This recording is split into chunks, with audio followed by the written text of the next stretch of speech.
Okay, so what we're doing today on today's video, we are going to show you my fourth progression into Age of Sigmar. Now, first time around, obviously when Age of Sigmar landed, I ran the orcs because all throughout my Warhammer history, it's always been about the orc.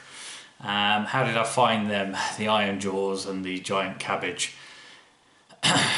About as interesting to play and interesting to use as eating a boiled cabbage. So that shortly ended by virtue of them just not punching like orcs, run forward, literally had not much facility to get mortal wounds out, no real healing ability, and at that time within the game you just have to have 3 stone horns at the other end dishing out 6 mortal wounds on a 2+. And hey presto, your orc army's dead. So that was pretty much the end of my first incantation into Age of Sigmar. The next time, Bloodthirsters got their asses handed to them by some ghosts because there was some guy stood behind with a lantern. I didn't get it. So anyway, that was that one. And the third one was Beastmen, so as everyone knows, Beastmen. Oh dear. Right, okay, so this is attempt number 4 to actually get into Age of Sigmar and actually play more than about 3 games. So obviously before the Age of Sigmar players start sort of going, well, whatever. You know, I've been playing war games for 25 years plus 30 years in fact, and I can see the advantages of Age of Sigmar, and the models are fantastic. The rules and the game have got a lot better, and obviously I've watched quite a few 3.0 now, which is more scenario based or objective based at least. So I think they've sort of ironed out a few of the problems that maybe sort of pushed me away, and as such I'm back. So what am I going to do? What is the army that I'm going to take into my venture into Age of Sigmar? Well, what is it going to be? Well, it's going to be the Kharadron Overlords, or KO as they are affectionately known. Now, these guys are basically effectively dwarves who mine aether, which is a gas that's lighter than air and very valuable. Yeah, I'm not interested in that side of it at all. Lore can go and do one. All right. For me, there is only one world in Warhammer, and that has cities of Nuln, Orkdorf, etc.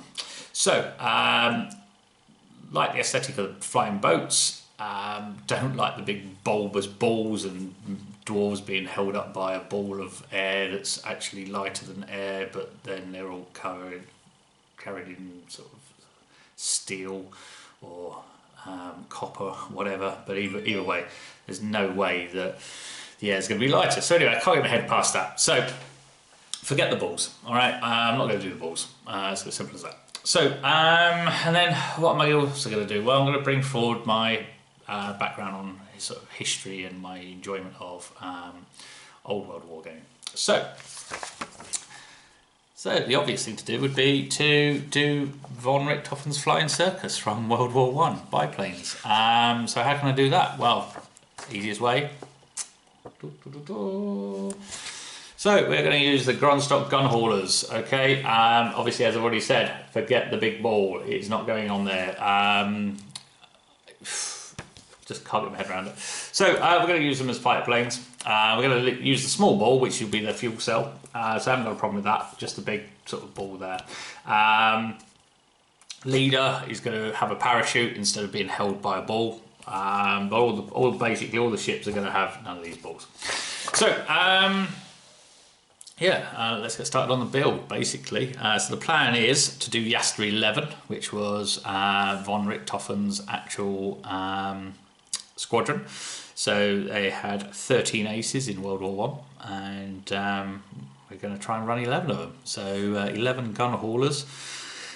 See how that goes. Obviously I did get the big set with the ironclad, so I've got a frigate in there, and also I've picked up an ironclad as well. So we've got options. If von Richthofen does well enough, he may get the bonus of getting a bigger ship basically.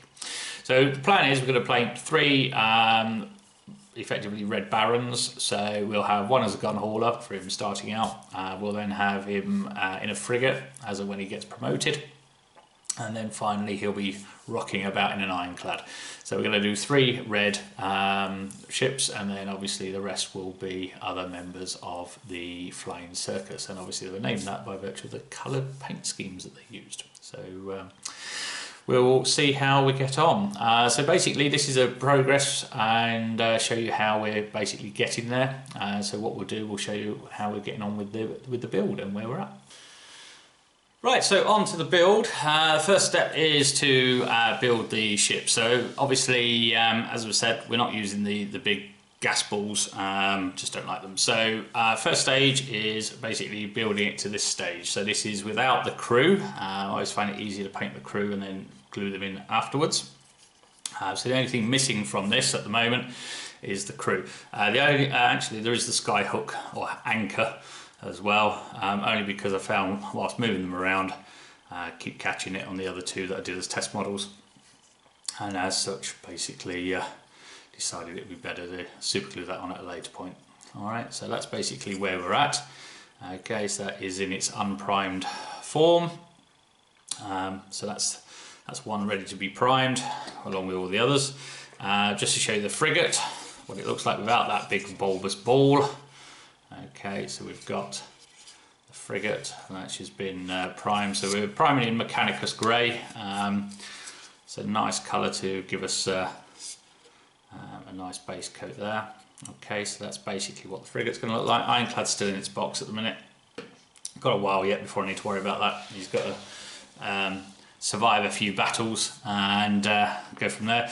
So the plan is to obviously put all the insignia on. And so we're going to have iron crosses, that type of thing. I've also had nameplates made up for the bases for all the relative pilots. So obviously this isn't finished, but this is a Lothar von Richthofen. Okay, so there he is there. Alright, so we have the iron cross on the back wing and also on the fronts. Okay, so basically that's what he's going to be. And then we have Manfred himself. Okay, in the baby Red Baron. Alright, so that's where we've got to with that. So I really quite like them without that ball at the back on the top, and yeah, that's how we're going to rock them. Alright, so we've got the bombs. Also, actually, I did find on those 2 test models it's actually probably going to be easier to put the bombs on as well later. Just get your paintbrush in, make sure you've got rid of all that undercoat. Obviously, just remember, guys, obviously if you're gluing them on after you've painted, you need super glue, not plastic glue, otherwise it can affect obviously the paintwork. So those bits will be super glued on underneath the bombs as well as the sky hook at a later point. So that's where we're at with regards to the progress so far. I do intend doing a few games with them. So we've got effectively 10 other gun haulers. Miscounted, I do need another one, but I think that's probably because I'd allocated for a start collecting box, which I haven't picked up yet. So I need to get myself the 11th fighter plane so I can run 11 gun haulers. And then obviously we've got the frigate and the ironclad to give options. I will still do the troops. The plan with the troops is basically do head swaps. So obviously what troops I've got in the starter set, which I couldn't honestly tell you, or the big £125 battalion box, and obviously those that I'll get in the start collecting box. I'm going to do head swaps with them as well. So they're going to have German World War I helmets on. I'm sure there's some dwarf German heads out there somewhere, even if they're technically World War II heads. They'll be out there somewhere on Etsy or 3D printed somewhere or other. So basically that's going to be the theme that will run through.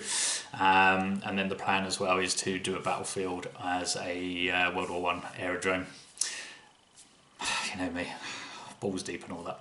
Right, so anyway, that's probably going to be about it for obviously this episode, and obviously if you want to sort of keep track of the process and keep an eye on it, I'll set it up as a playlist so you can obviously get in there and have a look.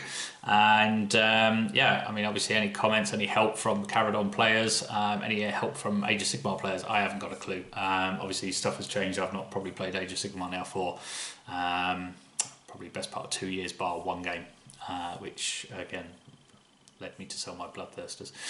So obviously I'm going to give it a good go. and see if we can get some enjoyment out of this. And in the meantime, worst case scenario, obviously there'll be a Jasta 11 Skyport army up for sale at the end of it, so who knows. Okay, so we'll see how we get on. So obviously any likes, any comments, that'd be great.